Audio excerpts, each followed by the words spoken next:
Hola, mi nombre es Ariana Flores Cortés y en este video hablaré de los acontecimientos importantes en el siglo XIX, tratando tres puntos importantes: la lingüística histórica comparativa, Schlegel y Humboldt.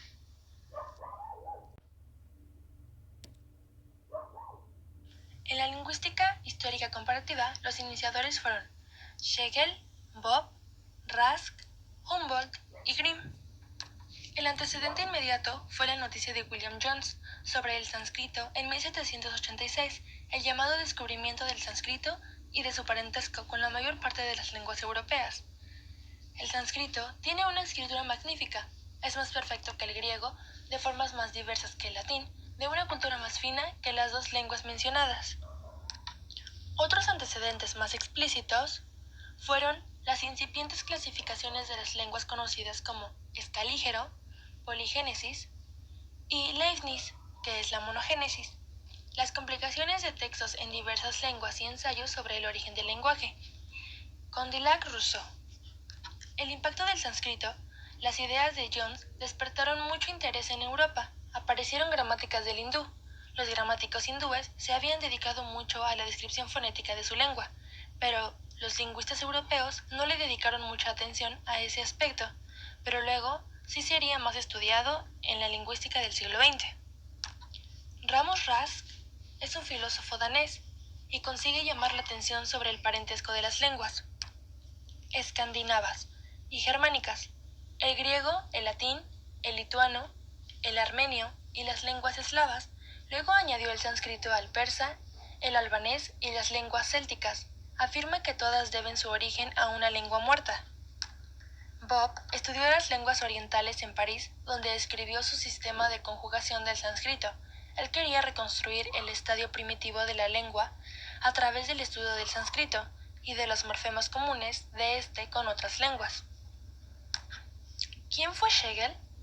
Schlegel fue un pensador que ha sido objeto de gran importancia en la conformación del romanticismo temprano, entre los que destacarían la filosofía o diálogo sobre la poesía, pero también discursos de la religión, el alma del mundo, entre otros. Él incluso llegó a afirmar que no hay ningún gran mundo si no es el mundo de los artistas. Tenía otras frases célebres, como artista es aquel que quien el fin y el medio de la existencia es cultivar su sensibilidad.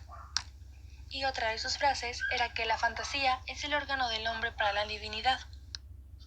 Y es así como todas estas frases están en lo que nos conduce a la caracterización, el artista como mediador, que en nombre del autor enuncia de la siguiente manera: un mediador es aquel que percibe en él mismo lo divino, y aniquilando se renuncia a sí mismo para proclamar, comunicar y presentar lo divino a todos los hombres con sus costumbres y sus actos con sus palabras, y sus obras mediar y ser mediado es toda la vida superior del hombre, y todo artista es un mediador para todos los demás. Por último, Wilhelm von Humboldt. Es un escritor y diplomático alemán. Estudia las lenguas clásicas y muchas lenguas contemporáneas indígenas, japoneses, etc.